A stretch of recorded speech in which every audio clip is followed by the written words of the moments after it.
요즘 주식시장이 정말 안 좋습니다. 그런데 이럴 때일수록 이런 주식들은 계속 모아가시기 바랍니다. 안녕하세요. 재테크 읽어주는 파일럿입니다. 요즘 주식시장이 굉장히 어렵습니다. 많이 하락을 하고 있고요.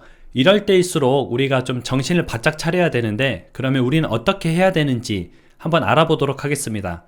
현재 상황에서 중국의 부동산 업체들이 파산이 좀 예정돼 있고, 파산 위기설이 있고, 미국의 디폴트 한 2주 정도 남았죠. 2주 안에 부채 한도를 높이지 않으면 미국이 채무 불이행에 빠질 수도 있고, 내년에 당장 테이퍼링 그리고 금리 인상 등이 눈앞에 있습니다.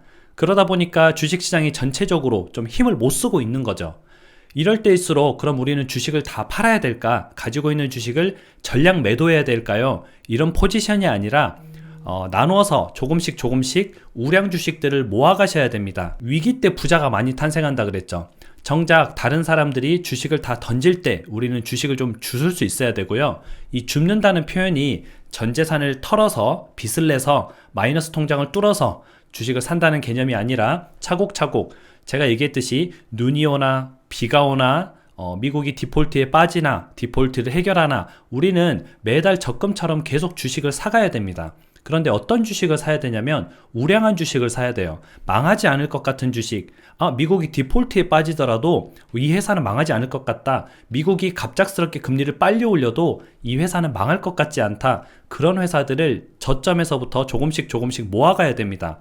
우리가 어디가 저점인지 몰라요. 그렇기 때문에 본인의 전 재산을 몰빵하는 그런 행동은 하면 안 되고요. 계속 분할로 접근해서 매수를 해 나가야 됩니다. 그러면 어떤 기업들이 좋은지 저랑 같이 화면을 보면서 얘기를 나눠볼게요. 제가 말씀드릴 기업 중에 첫 번째는 바로 삼성전자입니다. 많이들 삼성전자 주주가 계시지만 삼성전자 요새 굉장히 많이 빠지고 있지 않아요? 이제 7만원도 뚫리려고 그래요. 그래서 지금 현재 오늘자로 71,800원 정도 되고 있는데, 저는 이 7만원 근처에서 매입하는 거는 나쁘지 않다고 봅니다. 6만원 아래로 내려가 주면 더 좋아요. 왜냐하면 저렴한 가격에 계속 모을 수 있기 때문이죠. 당장의 차트를 보면은 굉장히 아래로 많이 빠진 것 같은 모습인데, 좀 멀리 볼게요. 주봉 차트를 보면은 그래도 올랐다가 횡보하다가 올랐다가 살짝 내려온 모습이고요. 그리고 월봉 차트를 보게 되면은 월봉 차트로 보니까 조금 마음의 안정이 오죠. 좀 이렇게 안정적으로 올라가고 있습니다. 그리고 여기 좀 꺾였죠. 그러면 연 차트로 볼게요. 연 차트로 보게 되면은 매우 안정적입니다. 그냥 이렇게 주식이 가고 있는 중입니다. 아주 제자리를 잘 찾아서 가고 있는 거예요. 그런데 일봉 차트라든지 최근의 모습을 보게 되면은 좀 불안하게 느낄 수도 있습니다. 우리가 중요하게 봐야 될 거는 이런 차트들을 중요하게 봐야 될 게 아니라 이 회사가 얼마나 돈을 잘 벌고 있느냐, 돈을 잘 벌고 있는 회사냐, 그리고 앞으로 돈을 잘 벌 수 있는 회사냐, 그걸 보면 좀 이제 답이 나오겠죠. 한번 네이버에 삼성전자를 이렇게 쳐보면요, 삼성전자에 대한 내용들이 많이 나옵니다. 종목 분석에 들어가시면은 우리가 쉽게 정보들을 볼 수가 있는데요. 여기서 항상 그래왔듯이 이제 저랑 같이 한번 보도록 하겠습니다. 매출액, 돈을 잘 벌고 있느냐, 판매를 잘하고 있느냐.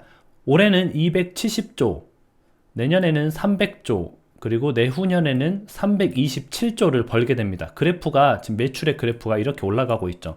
영업이익도 볼게요. 팔았는데 많이 남아야죠. 올해는 이제 53조, 내년에는 60조, 내후년에는 69조. 영업이익도 이렇게 올라가고 있습니다. 그리고 제가 자본 총계를 보라 그랬죠. 이 삼성전자가 부유한 회사인지, 이 회사가 돈이 좀 있는 회사인지 없는 회사인지 그걸 봐야 됩니다. 자본 총계를 보니까 올해는 290조, 내년에는 330조, 내후년에는 370조. 재산도 이렇게 늘어나고 있어요. 그리고 이렇게 다 늘어나고 있는 상황에서 부채를 볼까요? 빚은 얼마나 있나, 빚은 늘어나고 있나, 줄어들고 있나, 그걸 좀 봐야겠죠. 부채 비율을 보게 되면은 올해는 37%, 내년에는 35%, 내후년에는 33%. 부채는 이렇게 줄어들고 있습니다. 그리고 이렇게 덩치가 큰 회사치고 부채가 30%대라는 거는 굉장히 좀 건전한 회사다, 이렇게 보실 수가 있고요. 다른 주식들은 부채가 몇백 프로 이런 회사도 흔합니다. 또 제가 중요하게 봐야 될 게 퍼라 그랬죠. 이 퍼가 돈을 벌어서 이 회사 전체 주식을 얼마 만에 살 수 있느냐, 몇 년 만에 살 수 있느냐, 코스피의 평균 퍼가 몇이라 그랬죠? 10이라 그랬죠. 그러면 이 정도 언저리 선에 있으면은 좀 건전한 회사고, 퍼가 뭐 50, 100 이렇게 되면은 약간은 조금 돈을 좀 덜 버는 회사다, 이렇게 보시면 됩니다. 물론 이제 퍼가 뭐 7, 5 이렇게 되면은 지금 돈을 굉장히 잘 벌고 있다, 시총 대비 돈을 잘 벌고 있다, 그렇게 보시면 되죠. 퍼가 보니까 12, 10, 9, 그냥 코스피의 평균 정도 되고 있습니다. 그래서 퍼는 평균 정도 되고 있는 회사다. 우리가 이렇게 접근해서 보면은 삼성전자 같은 경우는 어때요? 돈도 잘 벌고 있고, 영업이익도 늘어나고 있고, 부채도 줄어들고 있고, 자기 자산도 좀 많고. 제가 저번에 말씀드렸던 대로 많은 기업들이 자산을 등록할 때 땅 같은 경우 있죠. 제가 한진그룹이 땅 부자라 그랬죠. 땅 같은 경우를 보통 공시지가 또는 공시지가에 매우 근접한 가격으로 적어냅니다. 그러면 실제 그 땅을 팔 때는 공시지가에 팔지 않죠. 훨씬 높은 가격에 팝니다. 그래서 땅 부자들 같은 기업들이 굉장히 좋고요. 여기 삼성전자 같은 경우도 굉장한 그 반도체 단지, 고덕 단지라든지 여러 군데 공장 단지, 이게 다 굉장히 저평가된 땅값으로 돼 있습니다. 나중에 이 땅을 재가격 받고 판다면 자본이 훨씬 더 늘어나게 되겠죠. 이건 좀 부동산 측면에서 접근을 해본 거고요. 삼성전자 같은 경우도 괜찮고, 제가 로봇 기업으로 변신할 현대차, 이것도 괜찮다 그랬죠. 현대차도 지금 보면은 오늘자로 지금 19만 4천원 정도, 4,500원 정도 거래되고 있습니다. 20만원 밑으로 내려왔죠. 제가 봤을 때는 현대차도 20만원 밑으로, 뭐 19만원 언저리에서 구입하는 것은 좀 괜찮다고 봅니다. 그래서 지금 가격도 모아가기에 나쁘지 않은 가격이다. 현대차도 아까 같이 삼성전자랑 같이 보면은 어떤가 한번 볼까요? 삼성전자 같이 좀 돈을 잘 벌고 있나, 못 벌고 있나 한번 보도록 하겠습니다. 현대차도 종목 분석에 들어가서 보게 되면은 올해는 매출이 118조, 내년에는 125조, 그리고 내후년에는 131조, 매출액도 늘어나고 있고요. 영업이익도 올해는 이제 7조 2천억, 내년에는 8조 7천억, 영업이익도 늘어나고 있습니다. 자본 총계, 재산은 보면은 82조, 88조, 95조 정도 재산도 늘어나고 있고요. 그리고 부채 비율을 볼까요? 부채 비율이 조금 높긴 높습니다. 160%, 근데 내년엔 161%, 155%. 부채 비율은 아주 미세하게나마 좀 줄어들게 되고요. 퍼 같은 경우는 8, 7, 7.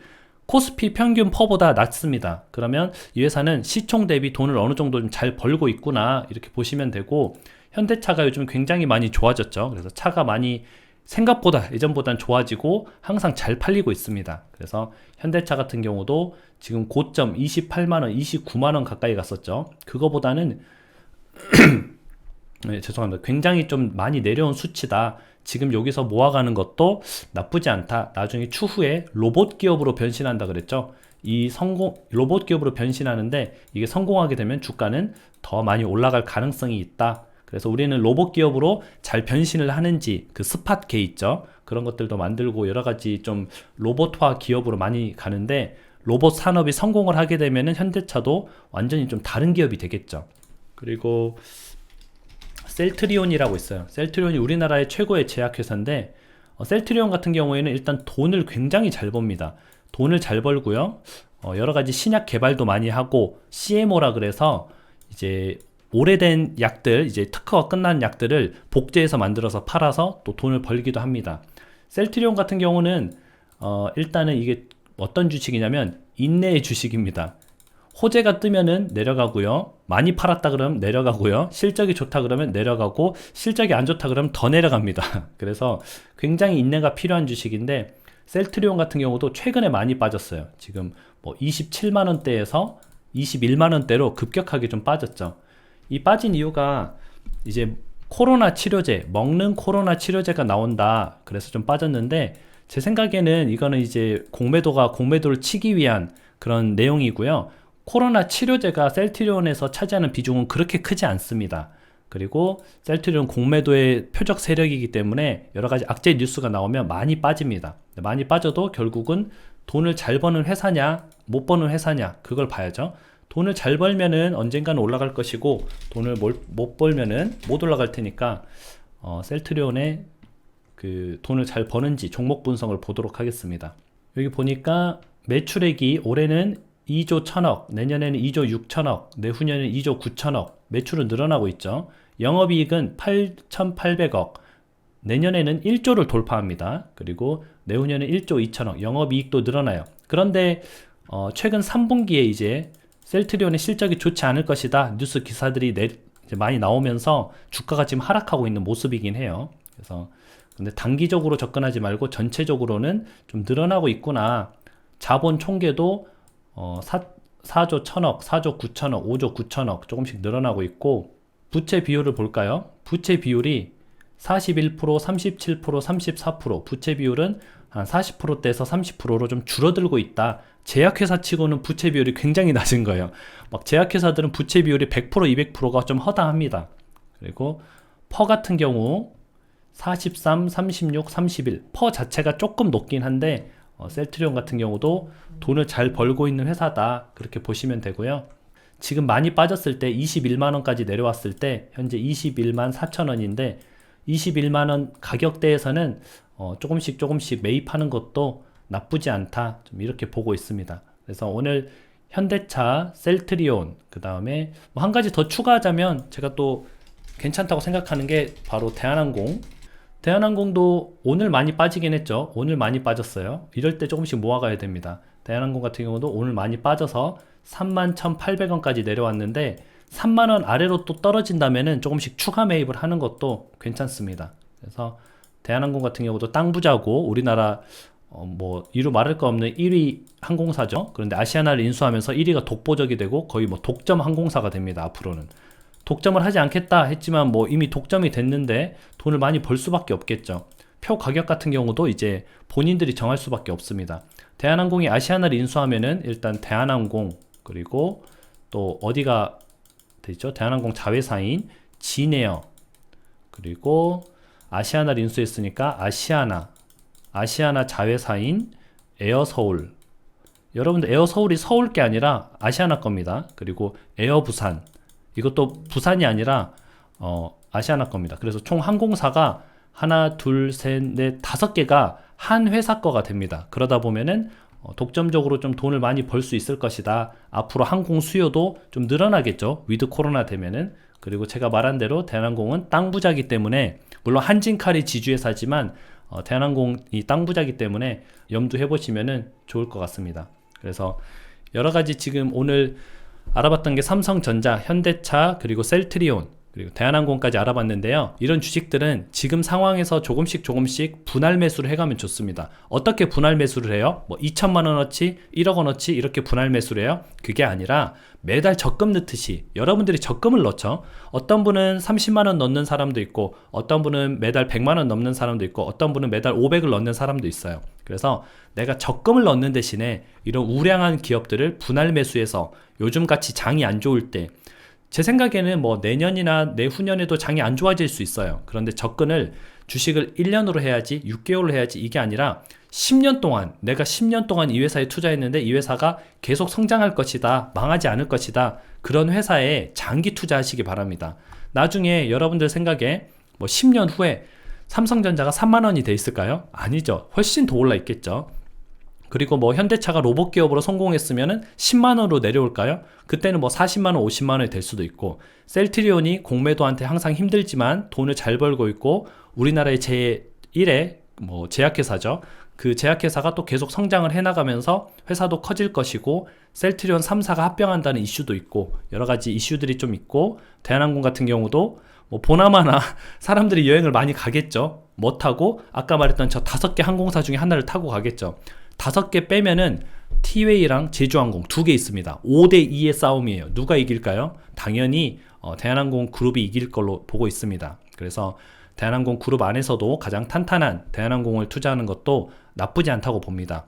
이런 코로나 시대에도 적자를 내지 않은 유일한 항공사예요. 화물로 많은 영업이익을 내서 여객에서 난 손실을 메꿔서 총 수익으로 따지면 적자를 내지 않았어요. 다른 많은 항공사들이 망하고 있는데 그만큼 좀 탄탄한 회사다, 이렇게 보시면 되고, 여러분들도 항상 주식을 할 때 분위기에 휩쓸리지 말고 차근차근 적금식으로 조금씩 사고 이렇게 사서 여러분의 주식 수를 늘리시기 바랍니다. 10년을 바라보고 투자를 하면은 절대 실패할 수가 없어요. 단 10년 후에 저 회사들이 살아남는다는 조건 하에 투자를 해야 되겠죠. 오늘은 여러분들한테 좀 이런 주식 얘기를 해드렸고요. 항상 여러분도 공부 많이 하시고 저도 공부 많이 해서 좀 서로에게 도움이 되는 정보들을 교환했으면 좋겠습니다. 오늘 방송은 또 여기까지 하고요. 여러분들 좋은 하루 보내시고 다음에 다시 만나요.